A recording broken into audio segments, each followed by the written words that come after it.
As I near the airport, I see the police presence that tells me another demonstration is underway. Development for the new runway started 3 months ago, and periodically a cluster of protesters forms near arrivals to make their feelings known. They're no trouble, in the main, and although I'd never go on record with this, I sympathise with them. I just think they're going after the wrong target. We've created a world in which we need to fly. That can't change now. Better, surely, to tackle the factory emissions, the landfill. I think guiltily of the daily wet wipes I use and resolve to dig out my clarins again. A banner's been stretched across the road. Planes, Plains, not planes, Planes. They must have only just put it there. Security's pretty tight around the airport. The police can't stop them demonstrating, but they take down their signs as quickly as they go up.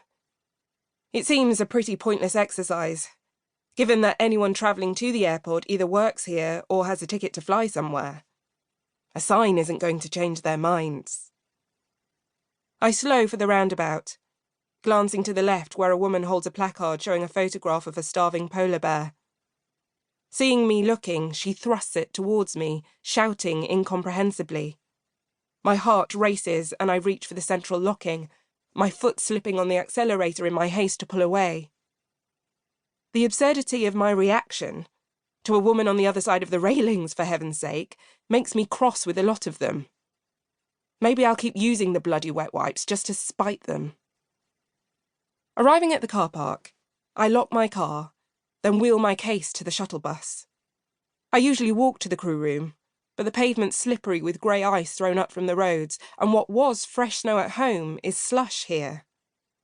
I can't wait to touch down in Sydney and see sunshine, dump my bag at the hotel, and head to the beach to sleep off the flight. In the crew room, there's a buzz in the air that comes with hot gossip or new rotors. I queue for a coffee and cup my still cold hands around the plastic. A woman in civvies looks at me appraisingly. "You on the Sydney flight?" "Yes." I feel myself flush, half expecting her to call me out on it. "You shouldn't be here." Instead, she grimaces. "Rather you than me."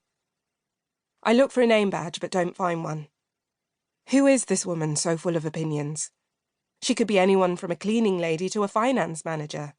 Hundreds of people pass through the crew room even on a normal day. And this is not a normal day. Everyone wants a piece of Flight 79. Everyone wants to make history. Santiago's 14 hours, and that's not too bad. I smile politely, getting out my phone to signal that we're done. But she doesn't take the hint. She comes closer, pulling me towards her and dropping her voice as though someone might be listening. "I heard something went wrong on the last test flight." I laugh. "What are you talking about?" I speak loudly, banishing the tiny seed of fear her words have planted within me. "A problem with the plane? Only they hushed it all up. They made all the crew sign confidentiality agreements and— Stop it! I'm 99% certain I've never worked with this woman. Why has she latched onto me out of everyone here? I scan her face, try to work out where she's from. Human resources, maybe? Not customer service, that's for sure. No one would ever set foot on a plane again. "This is nuts," I say firmly. "Do you really think they'd launch a route without being 100% certain it was safe?" "They had to, otherwise Qantas would have got there first. They've been working on it for far longer. The test flights ran with a fraction of the number of passengers and with no baggage. Who knows what'll happen with a fully laden plane? I've got to go." I drop my half-drunk coffee into the bin, the lid crashing down as I snatch my foot off the pedal to walk away. Stupid woman. Ridiculous to let her wind me up. But a curl of fear wraps itself around my heart.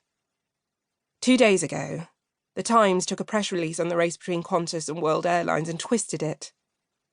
"How fast is too fast," ran the headline, above an article that hinted at corner cutting and cost saving. I spent an hour on the phone with Dad, reassuring him that yes, it's safe, no, they wouldn't take risks. I couldn't bear it. Dad, It's perfectly safe. Everything's been checked and double-checked. It always is. His tone was loaded, and I was glad he couldn't see my face. I didn't rise to the bait. Didn't want to think about it. They took 40 staff members on 3 trial flights last year, monitored their blood sugar, their oxygen levels and their brain activity. The cabin pressure's been tweaked, and the noise levels reduced, and even the meals have been specially designed to combat jet lag. It's as safe as any other flight.